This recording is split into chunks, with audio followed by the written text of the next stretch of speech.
I'm a little worried about Google's Pixel 3 XL. Amidst a growing number of smartphones sporting 4000 mAh batteries or more, this thing comes with 3430. Can having a stock version of Android Pie make up for it? We're going to find out. Welcome to the battery test. So today we're comparing four smartphones: the Pixel 3 XL, Samsung Galaxy Note 9, iPhone XS Max, and something we've never tested before, Sony's Xperia XZ3. And before we get stuck right into it, I'm just doing a bit of calibration here, setting all the phones to the same brightness, same speaker volume, with Wi-Fi and Bluetooth on. And just to make the test completely fair, I've gone and picked up new versions of every device here. So all of these phones have had less than 3 charging cycles. So we started the test off with Instagram, nothing too heavy, and you'll notice that all 3 Android phones, especially the Sony on the right hand side, seem to be dropping charge a lot faster than the iPhone. And really, this is nothing alarming, this is just how iOS displays battery percentage, and be ready for it to accelerate downwards as the test goes on. Even after 20 minutes of Instagram, Sony is already on the back foot here. Having lost already 6 percentage points, things aren't looking good. But to really try and exemplify these differences we're seeing, let's try something a little heavier. Ark Survival Evolved, for those of you who don't know, has basically been ported from consoles and PCs, and is one of the most taxing games on a phone right now.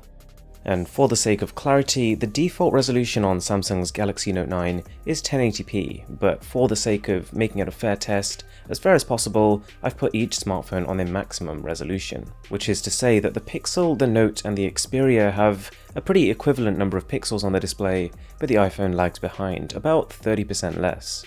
Then again, that phone does have the largest display here at 6.5 inches. And as you might know, lighting up these phones' displays is pretty much the biggest strain on a phone's battery, so that's a big enough difference to be significant. Right now, the Pixel is trading blows with the Note 9. Pretty surprising given that that phone has almost 15% more battery capacity. There are a couple of potential explanatory factors, the first one of course being that the Pixel is powered by Android 9.0, which does come with battery and efficiency improvements, whereas the Note 9 is still stuck on Android 8.1. The Note 9 also has a slightly larger display to push, not to mention 2GB more of RAM. And I've done a lot of battery tests with a Note 9 phone, and I have found that when it's on 1080p, the default setting, battery life is amazing, but it does take quite a hit when you move it up to Quad HD+. Alright, so a couple of heavy games down, and the trends don't really seem to have changed. Somehow the Pixel is still ahead of the Note 9, and the iPhone is at 90%. Well, of course it is. So what I've loaded up now is a game called Mobius Final Fantasy, for which the first time you boot it up asks you for a 4GB download. Pretty horrific. And at the same time as this download is happening, you're also seeing this video being streamed, which seems counterintuitive, it would probably slow it down, but nonetheless a challenge to the battery. A lot of what we're doing here is a little more than how you might use your phone on a day-to-day basis, but I guess that's kind of the point of the comparison. I'm trying to simulate an extreme case scenario. If you were to push your phone to the absolute limit, which one would last the longest?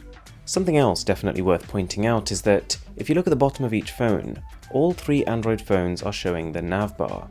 iOS has a much larger proportion of apps that fill the screen, and in a sense here the Pixel and the Samsung are almost cheating a little bit. By having this black bar at the bottom of the screen, there's a portion of that display that isn't being used and can effectively be turned off. Android does have plenty of apps and games that will take advantage of the display, and even on ones that aren't, you can usually force the app to be full screen, but I tend not to do that because it often distorts the image or cuts off bits you need. For a bit of a change of pace, what we're doing now is opening up the camera on each smartphone to record 4K video. I was actually kind of surprised with the Pixel 3 that a phone with so much power doesn't actually support 4K video at 60 frames per second. So we've recorded at 4K 30 and opened up each file in a video compressor, one of the more demanding things you can do on a smartphone. Having a look at the battery percentages again, you can see that while the Sony phone's battery capacity is comparable to the Pixel's, clearly its battery life isn't. Google and Samsung's flagships are still at each other's necks here, which, credit where due, is pretty good for the Pixel. It's better than I was expecting, but you might say the biggest surprise here is how well the iPhone is doing. Now remember, on iPhones the second 50% falls much faster than the first, but also there are a couple of reasons why the XS Max should theoretically have advantages over the Android phones. It's the only smartphone in this test powered by a 7nm chip, which is quite a significant cut down from the 10nm you see on the other 3. The other thing is that iOS 12, what the phone is running on, is really efficient. The battery performance on any iPhone running iOS 12 per milliamp hour of battery is better than what I've seen on any Android phone. I guess it's just a shame then that compared to most Android phone makers, Apple skimps on the actual capacity itself. On a bit of a side note, I'm trying to make every single video better than the last one, so for this video we've got completely new graphics. Every part of this test has been redesigned. So let me know what you think to it, and if you are new to the channel, it would mean a lot to me if you could smash that subscribe button. I've got a couple more Pixel videos planned, but also one on a phone that I can't talk about just yet. It's really quite exciting. As this test has gone on, I've started to speed the timer up a little bit just to get things moving, and now that we've hit 3 hours and 43 minutes, Sony is struggling. It's on its last legs, and thankfully the other three phones aren't even close. I'm not impressed by the Sony. The battery capacity itself isn't bad, but even though it's running Android 9 like the Google Pixel 3 is, even though it's got only 4 gigs of RAM and the smallest display out of these three phones, it's pretty much run out before we've even hit the 4-hour mark. I actually kinda like the unusual way that phone looks, and the camera is a definite improvement from its predecessor. But, as we've just found out, that battery life alone is enough for me to not want to use it daily. As the remaining phones start to reach those lower percentages, the iPhone's lead still hasn't changed, but the Note 9's has. In not a long period of time, it's gone from being quite a bit behind the Pixel to now almost having twice the remaining capacity. So, to simulate winding down at the end of the day and watching some videos, we're going to open up YouTube one more time. And this video I've loaded up isn't just a subtle way to stay on brand, but it's also an interesting display comparison. You'll see out of the three, the iPhone has the least saturated colors. It's considered a very accurate display, but I prefer the contrast and the coloring on the Galaxy Note 9. We've now actually just passed the 5-hour mark, over an hour more than the Sony phone. That makes all three of these phones pretty resilient, although the Pixel is literally just about to go now. But even then, at 5 hours and 20 minutes nearly, that's not an embarrassing defeat by any means. As expected, that massive gap between the Samsung and the iPhone is now pretty much drawn to a close. There's not that much in it at all. So to finish off, we're pulling up a classic, the original Angry Birds game. It's one that has stood the test of time. I actually find it quite refreshing to play a game on my phone where I'm not asked to buy a loot crate every 12 seconds. And if we fast forward this a little bit, Samsung's Galaxy Note 9 ends up running out first.